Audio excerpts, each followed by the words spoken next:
Hello दोस्तों, स्वागत है आपका मेरे इस GK GS hub teach channel पर। दोस्तों, आज की इस वीडियो में हम आपके लिए आईएएस इंटरव्यू में पूछे गए कुछ इंपॉर्टेंट क्वेश्चन लेकर आए हैं। तो आप इस वीडियो को अंत तक जरूर देखना, और अगर आपको ऐसी वीडियो में रुचि है तो इस वीडियो से जुड़े रहे।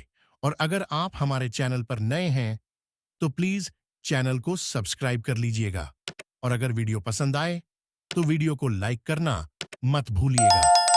तो चलिए, बिना किसी देरी के इस वीडियो को शुरू करते हैं। एग्जामिनर कैंडिडेट से प्रश्न पूछते हैं, मोती मुख्य रूप से किस पदार्थ का बना होता है?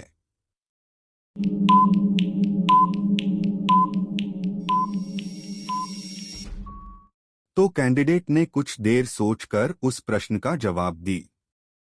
सर, कैल्शियम कार्बोनेट का। एग्जामिनर कैंडिडेट से अगला प्रश्न पूछते हैं, विश्व की दूध की रानी किस नस्ल की बकरी को कहा जाता है?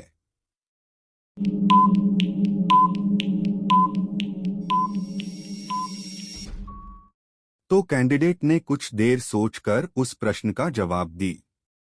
सर, सानेन नस्ल की। एग्जामिनर कैंडिडेट से अगला प्रश्न पूछते हैं, विंबलडन जूनियर खिताब जीतने वाली प्रथम भारतीय महिला खिलाड़ी कौन है?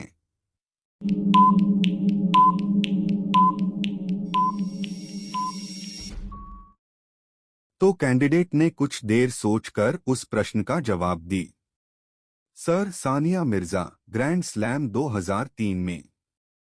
एग्जामिनर कैंडिडेट से अगला प्रश्न पूछते हैं, कपड़ों से जंग के धब्बे हटाने के लिए किसका प्रयोग किया जाता है?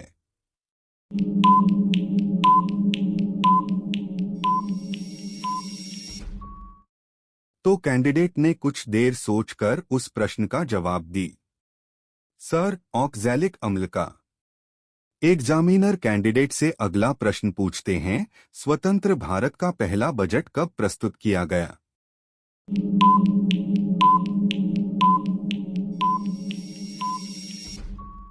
तो कैंडिडेट ने कुछ देर सोचकर उस प्रश्न का जवाब दी। सर, 26 नवंबर 1947 को। आजाद भारत का पहला केंद्रीय बजट 26 नवंबर 1947 को पेश किया गया था। इसे भारत के पहले वित्त मंत्री आर के शनमुखम चेट्टी ने पेश किया था। आर के शनमुखम चेट्टी 1947 से 1949 तक भारत के वित्त मंत्री रहे। इसके पहले भारत में पहला बजट 7 अप्रैल 1860 को ईस्ट इंडिया कंपनी ने ब्रिटिश क्राउन को पेश किया था। इसे स्कॉटिश अर्थशास्त्री जेम्स विल्सन ने पेश किया था। एग्जामिनर कैंडिडेट से अगला प्रश्न पूछते हैं, कालगुर्ली एवं कुलगार्डी किसने खनन के लिए प्रसिद्ध है?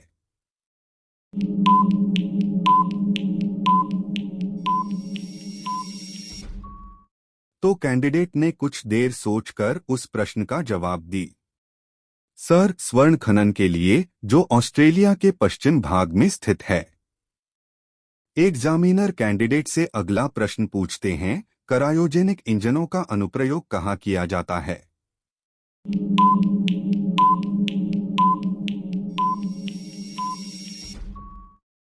तो कैंडिडेट ने कुछ देर सोचकर उस प्रश्न का जवाब दी। सर, रॉकेट टेक्नोलॉजी में। एग्जामिनर कैंडिडेट से अगला प्रश्न पूछते हैं, सबसे अधिक मात्रा में रेडियो सक्रिय पदार्थ किस चट्टान से प्राप्त होता है?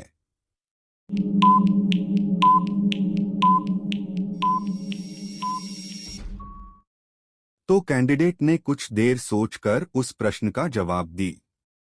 सर, ग्रेनाइट चट्टान से। एग्जामिनर कैंडिडेट से अगला प्रश्न पूछते हैं, विश्व रेड क्रॉस दिवस किस तारीख को मनाया जाता है?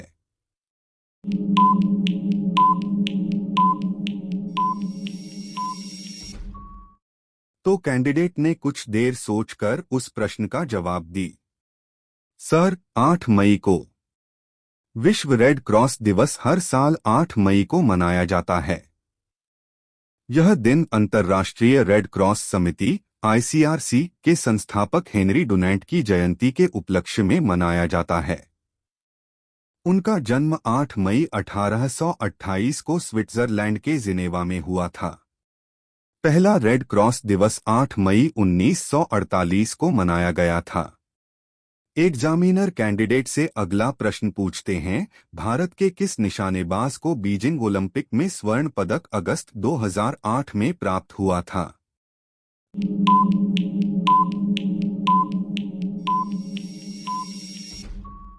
तो कैंडिडेट ने कुछ देर सोचकर उस प्रश्न का जवाब दी।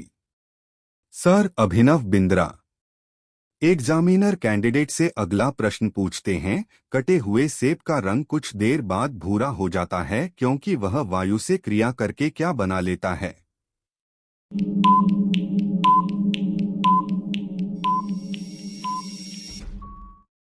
तो कैंडिडेट ने कुछ देर सोचकर उस प्रश्न का जवाब दी। Sir, iron oxide. Examiner candidate से अगला प्रश्न पूछते हैं, पुलवामा हमला कब हुआ था?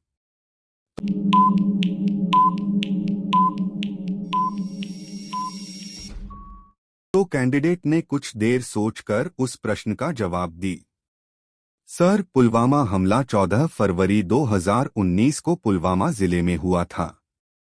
एग्जामिनर कैंडिडेट से अगला प्रश्न पूछते हैं, झांसी की स्थापना ओछा शासक बीर सिंह बुंदेला ने किस वर्ष की थी?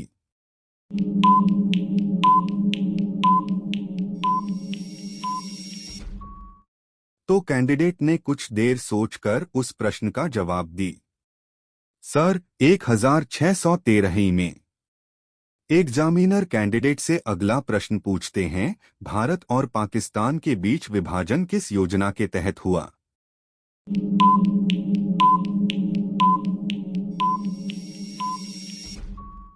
तो कैंडिडेट ने कुछ देर सोचकर उस प्रश्न का जवाब दी। सर, माउंटबेटन योजना। भारत और पाकिस्तान के बीच विभाजन माउंटबेटन योजना के तहत हुआ था। इस योजना को 3 जून 1947 को भारत के आखिरी viceroy admiral lord Louis Mountbatten ने पेश किया था। इस योजना के मुताबिक 15 अगस्त 1947 को भारत को 2 हिस्सों में बांटा गया और 2 नए देशों भारत और पाकिस्तान का गठन किया गया। एग्जामिनर कैंडिडेट से अगला प्रश्न पूछते हैं, दशकुमार चरितम पुस्तक के लेखक कौन है?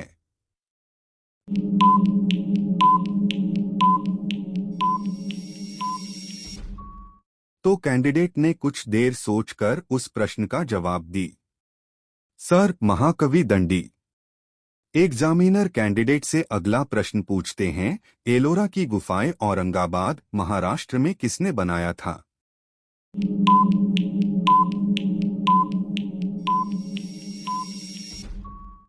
तो कैंडिडेट ने कुछ देर सोचकर उस प्रश्न का जवाब दी। सर, राष्ट्रकूट वंश के शासकों 11वीं शताब्दी में।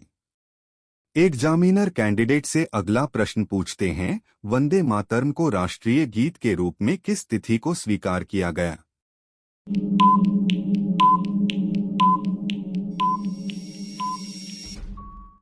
तो कैंडिडेट ने कुछ देर सोचकर उस प्रश्न का जवाब दी। सर, 26 जनवरी 1950 में। एग्जामिनर कैंडिडेट से अगला प्रश्न पूछते हैं, मंदिरों की पुण्य भूमि भारत के किस राज्य को कहा जाता है?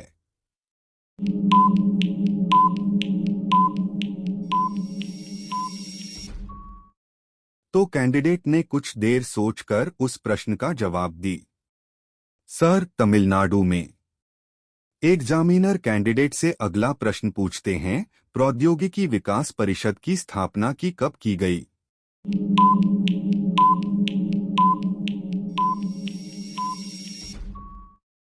तो कैंडिडेट ने कुछ देर सोचकर उस प्रश्न का जवाब दी। सर, वर्ष 1996 में। भारत सरकार ने प्रौद्योगिकी विकास बोर्ड (TDB) की स्थापना सितंबर 1996 में की थी। यह एक सांविधिक निकाय है। इसकी स्थापना प्रौद्योगिकी विकास बोर्ड अधिनियम 1995 के तहत की गई थी। इस बोर्ड का मकसद स्वदेशी प्रौद्योगिकी के विकास और वाणिज्यीकरण को बढ़ावा देना है। साथ ही आयातित प्रौद्योगिकी को व्यापक रूप से इस्तेमाल के लिए अनुकूल बनाना भी इसका मकसद है। एग्जामिनर कैंडिडेट से अगला प्रश्न पूछते हैं, पायोरिया रोग शरीर के किस अंग को प्रभावित करता है?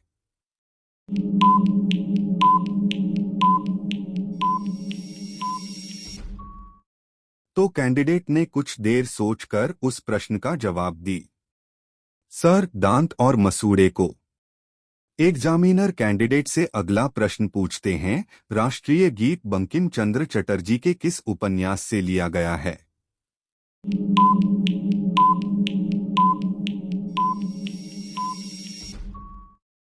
तो कैंडिडेट ने कुछ देर सोचकर उस प्रश्न का जवाब दी।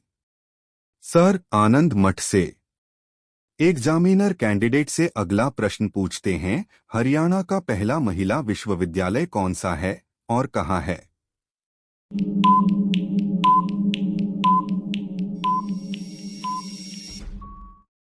तो कैंडिडेट ने कुछ देर सोचकर उस प्रश्न का जवाब दी। सर, भगत फूल सिंह महिला विश्वविद्यालय खानपुर कला, सोनीपत। एग्जामिनर कैंडिडेट से अगला प्रश्न पूछते हैं, वायुमंडल में कार्बन डाइऑक्साइड की मात्रा कितनी है?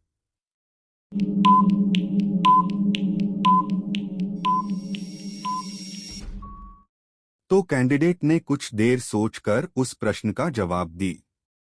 सर, 0.03%। एग्जामिनर कैंडिडेट से अगला प्रश्न पूछते हैं, औरत अपने पति को कौन सा अंग छूने नहीं देती है?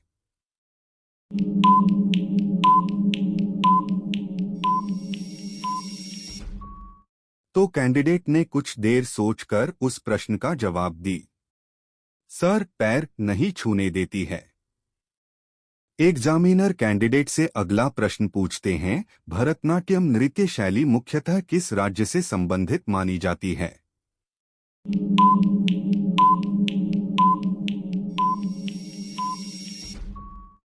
तो कैंडिडेट ने कुछ देर सोचकर उस प्रश्न का जवाब दी। सर, तमिलनाडु में। भरतनाट्यम नृत्य शैली तमिलनाडु राज्य से जुड़ी हुई है। यह भारत की सबसे पुरानी शास्त्रीय नृत्य शैलियों में से एक है। भरतनाट्यम को पहले सादिरिया दासी अट्टम के नाम से जाना जाता था। यह नृत्य मंदिरों में देवदासियों ने विकसित किया था। भरतनाट्यम में भाव, राग और ताल का समावेश होता है। मेरे इस वीडियो को देखने के लिए आपका बहुत बहुत धन्यवाद और साथ ही इस GKGS हब टीच चैनल को सब्सक्राइब कर वीडियो को लाइक शेयर करना न भूले। धन्यवाद।